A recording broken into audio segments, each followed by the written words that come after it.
স্বাধীনভাবে মসজিদ মাদ্রাসায় নামাজ পড়বো সেখানে বাধা, স্বাধীনভাবে ধর্ম পালন করব সেখানে বাধা, স্বাধীনভাবে নিজের পছন্দ অনুযায়ী চলবো, কখনো আমরা কাউকে আঘাত দিই না।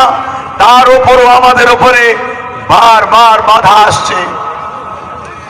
আজ পুরো পৃথিবী যদি আই লাভ মুহাম্মদ সাল্লাল্লাহু আলাইহি ওয়াসাল্লাম বলাতে বাধা দেয়, আমরা একবার নয়, জেলের মধ্যে গেলে এত ওর ভেতরে আই লাভ মুহাম্মদ রসুল বলবো, যতগুলো জেলার আছে সবগুলাকে মুহাম্মদ রসুলের দিবানা বানিয়ে আমরা জেল থেকে বেরোবো, ঠিক না বেঠে? আই লাভ মুহাম্মদ এমন একজন, তিনি এই পৃথিবীতে তিনার মতো কেউ আসেনি, তিনার মতো কেউ আসবে না। প্রত্যেকটা ধর্মের মহামনীষীরা তারা স্বীকার করেছে মুহাম্মদ রসুল সর্বকালের সর্বশ্রেষ্ঠ মহানায়ক।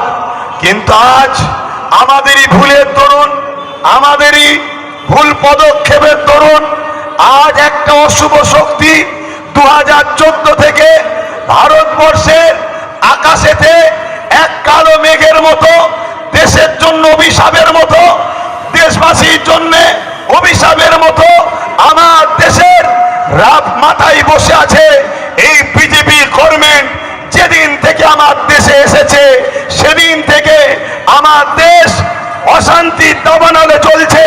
কখনো কৃষকরা চলছে, কখনো এসটিরা চলছে, কখনো এসসিরা চলছে, কখনো বিভিন্ন সম্প্রদায়ের মানুষ চলছে।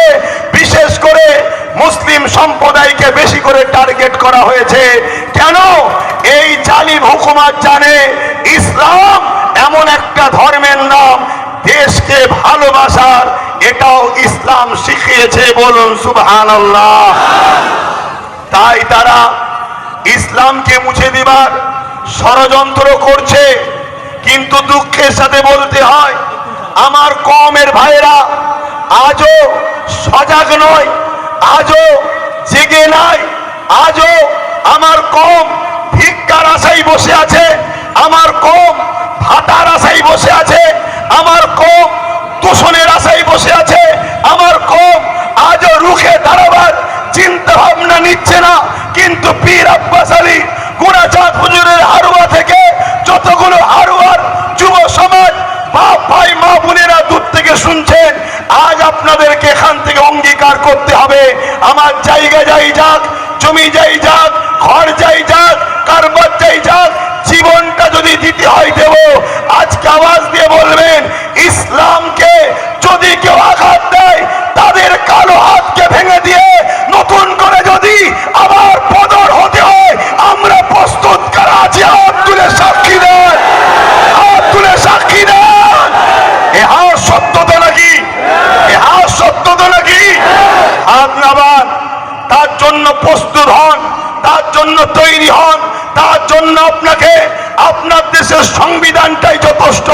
কেন? সংবিধান আপনাকে অধিকার দিয়েছে, সংবিধানের 25 নম্বর ধারাতে আপনাকে অধিকার দিয়েছে আপনি আপনার ধর্ম করবেন, ধর্ম প্রচার করবেন, ধর্মকে ভালোবাসবেন। এতে দেশের শাসকের হাত দিবার কোনো অধিকার নাই। আপনারা খেয়াল করে দেখছেন, প্রথমে একটা ছোট্ট ফুসকুড়ি মতো হয়, সেটা চুলকে ফোড়া হয়, সেই ফোড়া আস্তে আস্তে ক্যান্সারের রূপ নেয়। প্রথমে একটা ছোট্ট গাছ, সেই গাছ কিন্তু আস্তে আস্তে বিরাট বৃক্ষ আকার নেয়। প্রথমে আমাদের হালকা হালকা ভাবে আঘাত দিয়েছে মব লিঞ্চিং এর নামে, গোরক্ষা বাহিনীর নামে, লাভ জিহাদের নামে, বিভিন্ন কলে কৌশলে পুরো দেশ জুড়ে আমাদেরকে হত্যা করা হয়েছে। হাজার হাজার মায়ের কোল খালি হয়েছে এই ভারতবর্ষে। যেদিন থেকে 2014 কেন্দ্রে বিজেপি সরকার এসেছে, তারপর থেকে একটার পর একটা, একটার পর একটা জুলুম হয়েই যাচ্ছে, জুলুম হয়েই যাচ্ছে, জুলুম হয়েই যাচ্ছে। কিন্তু আজকের এই জুলুমের একেবারে সীমানা অতিক্রম করতে চলেছে আমাদের ঈমান, আমাদের জান হযরত মুহাম্মদ রাসূলুল্লাহ সাল্লাল্লাহু আলাইহি ওয়াসাল্লামের উপরে আজকে আঘাত দিয়েছে। মনে রাখবেন, ইমামে মালিক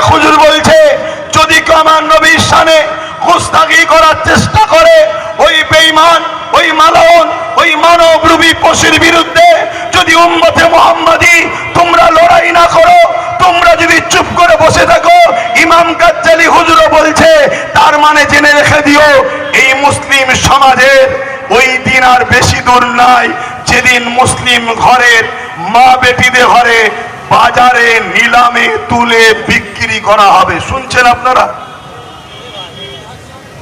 এই জায়গায় আপনারা কি চান আপনাদের মাকে, আপনাদের বোনকে, আমাদের মা বেটিদের ঘরে বাজারে তুলে নিলামে বিক্রি করা হোক? আওয়াজ দিয়ে বলুন চান? আওয়াজ দিয়ে বলুন চান? ইমামে গাজ্জালি বলছেন, ইমামে মালিক বলছেন, হুজুরের বিরুদ্ধে কথা হলে চুপ থাকা যাবে না।